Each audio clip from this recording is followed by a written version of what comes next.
Welcome, fellow travelers, into the dark corners of the human mind.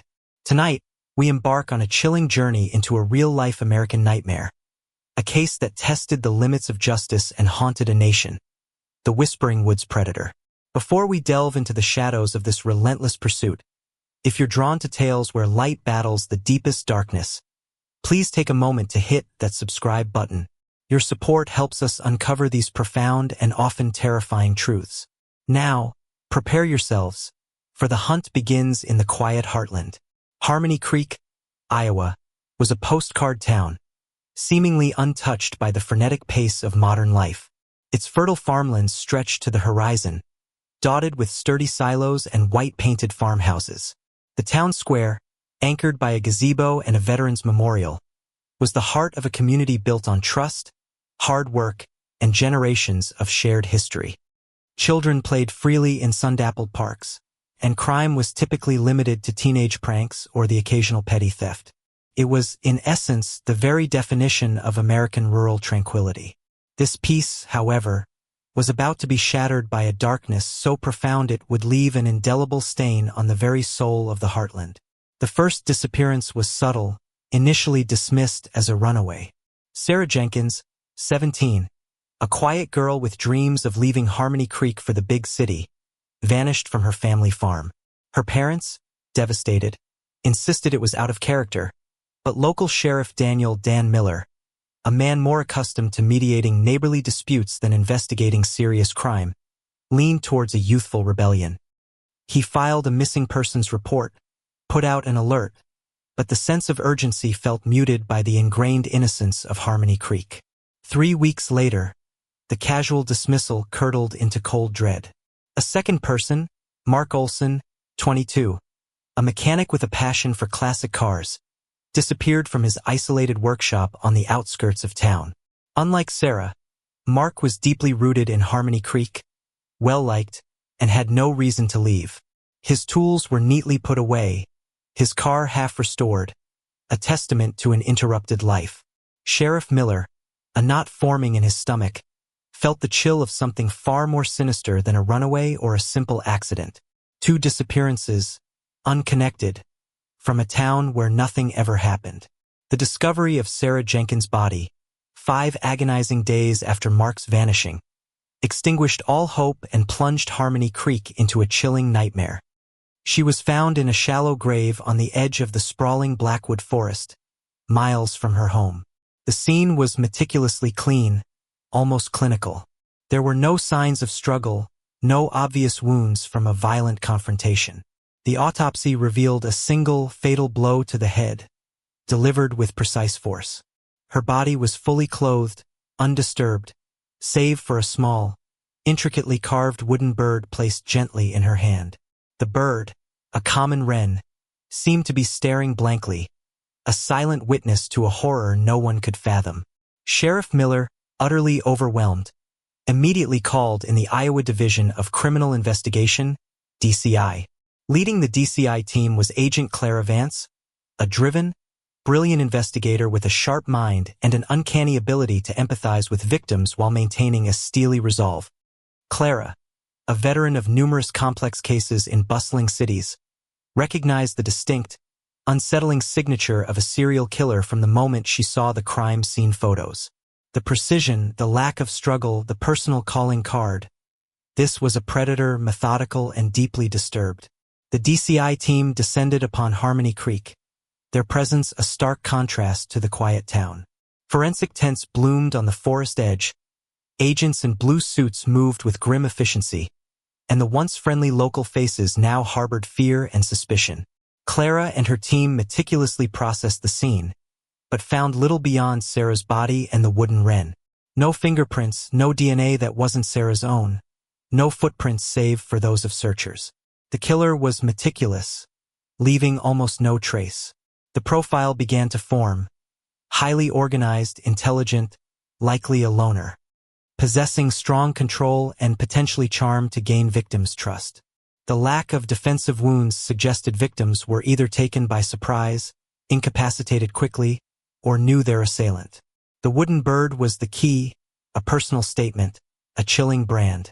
Was it a symbol of freedom or imprisonment? A love for nature or a desire for control over it? Before Harmony Creek could even process Sarah's brutal end, the worst fears were realized. Mark Olson's body was found, also in a shallow grave, in a different section of Blackwood Forest, equally remote and meticulously clean. The cause of death was identical, a single, precise head trauma, and in his hand, another small, intricately carved wooden bird, this time a robin. The pattern was undeniable. A serial killer was preying on Harmony Creek, using the ancient, whispering woods as his hunting ground and his grave. Panic erupted. The innocent facade of Harmony Creek shattered completely. Children were kept indoors. Doors were double-locked. Farmers, once proud of their openness, now eyed strangers with suspicion. The close-knit community began to fray, fear breeding distrust. Everyone was a suspect. Everyone was a potential victim. Clara Vance found herself under immense pressure. The local media, initially sympathetic, now clamored for answers. National news outlets descended, turning Harmony Creek into the latest symbol of rural terror. Psychologists debated the killer's motives. True crime enthusiasts theorized endlessly online. The Woodsman killer, the bird carver, the Harmony Creek hunter headlines proliferated, feeding the public's morbid fascination. Clara and Sheriff Miller, forming an unlikely but effective partnership, worked tirelessly. Miller, though shaken, provided invaluable knowledge of the local terrain and the community's intricate relationships. Clara brought her sharp analytical skills and a relentless drive. They interviewed every resident remotely connected to Sarah and Mark, searching for a common thread. Both victims were young, but their personalities and social circles were distinct. Sarah was quiet, a dreamer. Mark was boisterous, grounded. What connected them? The wooden birds became the primary focus. They were clearly handmade, showing a significant level of artistic skill and patience. The wood itself was common, native to the region, but the carving style was unique, almost artistic. The birds were perfect in their simplicity, yet profoundly disturbing in their context. It hinted at a killer who was not just violent, but profoundly, chillingly creative, perhaps finding a perverse joy in his macabre craft. They canvassed every artisan, every woodworker, every craft shop in Harmony Creek and the surrounding towns, seeking someone who produced similar carvings. They distributed photos of the wren and the robin, hoping someone would recognize the style. The leads were few and frustratingly vague. The killer was methodical, a ghost in the vastness of Blackwood Forest. He left no struggle, no clear signs of a prolonged confrontation. This suggested either overwhelming strength, stealth, or the ability to incapacitate his victims quickly, perhaps even with their trust. The quiet nature of Harmony Creek had become its vulnerability, its trusting nature a fatal flaw. Clara felt the weight of the community's fear. She saw it in the haunted eyes of Sarah's parents, in the silent grief of Mark's friends. She knew the killer was still out there, lurking in the very landscape that had once defined their peace. The Whispering Woods, once a symbol of natural beauty, had become a terrifying hunting ground, and Harmony Creek, a once idyllic town, was now the epicenter of an American nightmare. The shadows were deepening, and the hunt for the elusive predator had just begun. A terrifying race against time before he claimed his next victim from the quiet heartland. As the weeks bled into months, the initial shock in Harmony Creek hardened into a chilling, pervasive dread.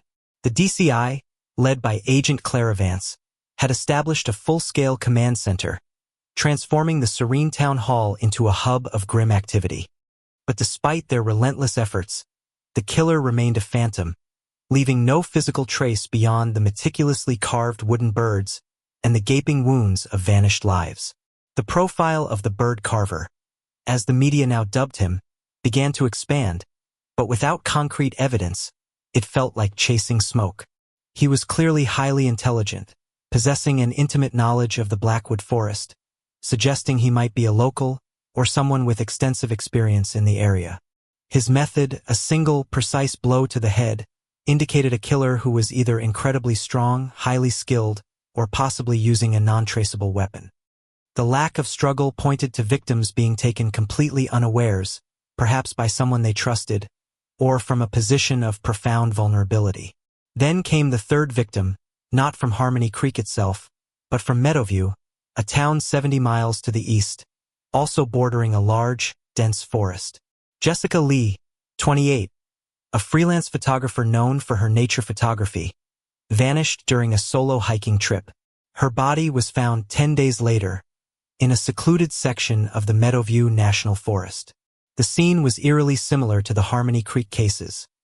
A shallow grave, a single, precise head trauma, and in her hand, a beautifully carved wooden owl, its eyes seeming to stare out with silent accusation. The geographical expansion of the killings sent a fresh wave of terror across multiple states. The Lily killer was not confined to Harmony Creek. He was mobile, a predator who adapted his hunting grounds to the vast, interconnected forest systems of the Midwest. The FBI was officially brought into the case, escalating the investigation to a national level. Special Agent John Reynolds, a seasoned profiler with a reputation for cold, logical thinking, joined Clara's team. Reynolds, after reviewing the case files, noted a subtle shift in the killer's signature. The first two birds, a wren and a robin, were common, innocuous backyard birds. The owl was a raptor, a predator, a symbol of wisdom and stealth, but also of silent hunting. "He's telling us something," Reynolds theorized, his voice low. "He's evolving, or perhaps he's revealing more of himself with each act." From observer to hunter, Clara, though initially resistant to the highly theoretical nature of profiling, found Reynolds' insights compelling. The killer was not just leaving a calling card. He was crafting a narrative, a chilling progression of his own identity. This pointed to an individual with a high degree of narcissism, someone who viewed his crimes as a form of self-expression. The investigation now spanned multiple jurisdictions, challenging coordination and resource allocation. The pressure on law enforcement was immense. Public fear escalated into near hysteria, especially in rural areas bordering forests. People armed themselves, installed security systems, and vigilante groups began to form, threatening to take justice into their own hands. The media, insatiable, ran endless cycles of true crime specials, turning the Whispering Woods predator into a household name, a modern bogeyman. The focus shifted heavily to local woodworkers and artisans. Thousands of wood carvers across Iowa and neighboring states were investigated. Art schools, craft fairs, lumberyards, every possible source for the carved birds was meticulously explored. The quality of the carvings was consistent, indicating a single, skilled hand. But the sheer volume of potential suspects was overwhelming. A small breakthrough came from an elderly witness in Meadowview who, after much hesitation, recalled seeing a dusty, nondescript pickup truck parked near the trailhead where Jessica Lee was last seen. The witness couldn't recall a license plate, but remembered a unique, almost primitive, carving of a soaring hawk etched into the side of the truck's toolbox. It was a faint detail easily overlooked, but it was something. This detail, combined with the killer's preference for forest settings, led Clara and Reynolds to focus their search on individuals who lived off the grid, or those with extensive knowledge of and sustained presence in the vast forest systems. They cross-referenced known hermits, reclusive individuals, and people with forestry or wildlife management backgrounds who fit the general profile. Simultaneously, a psychological profile of the victims began to emerge, not of what they were, but of what they represented to the killer. Sarah, youthful innocence, a desire for escape. Mark, grounded, reliable, a symbol of community strength. Jessica, independent, observant, a watcher of nature. He's eliminating traits he despises, or perhaps incorporating traits he desires, Reynolds posited. He's a collector, not just of life, but of identity. The investigation led them to a reclusive former park ranger named Silas Thorne. Silas, in his late 40s, had a distinguished but short career with the National Park Service before being quietly dismissed years ago for unconventional methods and a growing disdain for human interaction. He lived in a remote, self-built cabin deep within the Meadowview National Forest, known for his prodigious wood-carving skills, particularly of birds of prey. His pickup truck, old and nondescript, had a distinct, hand-carved hawk etched into its toolbox. The pieces began to click into place with terrifying speed. Silas Thorne fit the profile perfectly. Solitary, meticulous, highly skilled in both carving and forest navigation, and with a history of behavioral issues that suggested a growing detachment from human society. The dismissal from the Park Service, though vague, hinted at a deeper psychological instability. Clara and Reynolds knew they had their prime suspect, but apprehending him would be a challenge. He was in his element, deep in the sprawling forest, a master of stealth and survival. They needed to move cautiously, to build an airtight case before making a move, to avoid tipping off a man who seemed to melt into the shadows. The fear in the communities was palpable, but a grim determination settled over the task force. They were closing in on the Whispering Woods predator, but the final act of this chilling American nightmare was yet to be written. The circle of dread had widened, but so too had the net of justice, slowly tightening around the elusive hunter. The decision to move on Silas Thorne was made. The combined forces of the DCI and FBI, supported by local law enforcement, planned a meticulous, covert operation. Thorne's remote cabin, nestled deep within the Meadowview National Forest, was his fortress, his sanctuary. He was a man who knew the woods intimately, a shadow in his own domain. This wasn't just an arrest. It was a tactical maneuver against a highly intelligent, dangerous predator in his natural habitat. Under the cloak of a pre-dawn chill, dozens of agents and officers converged on the forest perimeter, moving silently, blending with the dense foliage. Agent Clara Vance and Special Agent John Reynolds led the primary assault team, their faces grim, their resolve unwavering. They knew the risks. Thorne was likely armed, and his familiarity with the terrain gave him a significant advantage. As they approached the cabin, an unnatural quiet settled over the woods. No birds sang. No wind rustled the leaves. The only sound was the muffled crunch of their boots on the forest floor. The cabin itself was rustic, unassuming, blending perfectly with its surroundings. But a subtle detail caught Clara's eye. A series of almost invisible tripwires, expertly camouflaged, designed to alert anyone inside to an approaching presence. Thorne was not just a loner, he was a paranoid survivalist. The team managed to bypass the initial perimeter without tripping an alarm. They surrounded the cabin, ready to make their move. But just as they were about to breach the door, a chilling, almost primal scream ripped through the silence of the woods. It wasn't human. It was the terrified shriek of a large bird, instantly cut short. Inside the cabin, Thorne was already alerted. He didn't flee. He was waiting. As the first agents burst through the door, they found the cabin empty, save for a single, freshly carved wooden raven placed ominously on a rough-hewn table. The window at the back of the cabin stood open, a faint, metallic smell hanging in the air. Thorne had anticipated their move, and he was gone. The scream had been a decoy, a brutal sacrifice of his own pet raven, a final, chilling statement. The hunt was on, but now the hunter was being hunted, deep within the vast, labyrinthine Blackwood forest, a landscape that was Thorne's domain. He melted into the trees, utilizing hidden paths, camouflaged shelters, and an almost preternatural ability to move without leaving a trace. The vastness of the forest became a weapon in his hands, transforming the pursuit into a deadly game of cat and mouse. Days turned into a grueling week. The forest, once a tranquil haven, became a landscape of fear and relentless pursuit. Canine units lost his scent in the tangled undergrowth. Aerial surveillance was useless against his masterful concealment. Thorne, with his survivalist skills, lived off the land, evading capture with terrifying ease. He knew every cave, every stream, every natural hiding spot. The tension mounted with each passing hour. The media, though kept at bay by a strict cordon, reported on the agonizing standoff. The nation held its breath, gripped by the image of a seasoned predator evading justice in the very woods he had turned into a graveyard. Clara Vance refused to be outmaneuvered. She immersed herself in Thorne's journals, found during the search of his cabin. They were not just records of his kills, but a disturbing manifesto of his worldview.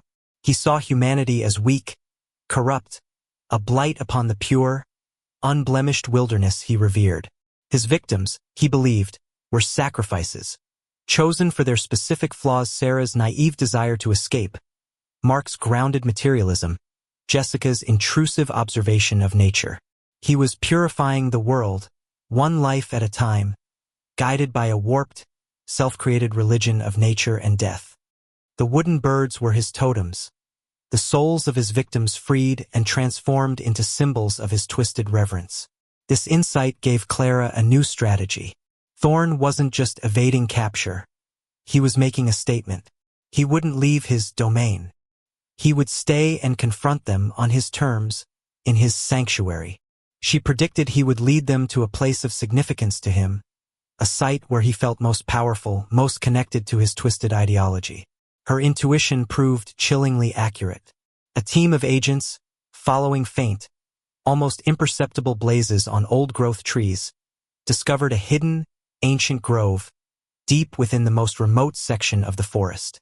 It was a place of breathtaking, primeval beauty, centered around a towering, gnarled oak. And there, amidst a circle of perfectly arranged stones, stood Silas Thorne. He was not armed, at least not visibly. His face, gaunt from days of evasion, held a look of profound, almost serene defiance. He had prepared for this. As Clara and Reynolds, followed by a tactical team, emerged from the trees, Thorne slowly raised his hands, revealing a final, exquisitely carved wooden bird. A majestic eagle, poised as if in flight. "You don't understand," he said, his voice quiet, almost mournful, yet imbued with a terrifying conviction. They were sacrifices, to cleanse the land, to restore balance. He gestured around the ancient grove. "This is the true church, and I am its guardian." Clara, her voice steady despite the pounding of her heart, ordered him to surrender. He hesitated, his eyes sweeping over the trees, the sky, as if drinking in his last moments of freedom in his sacred space. Then, with a chillingly calm resignation, he dropped the wooden eagle. The arrest was swift and without violence.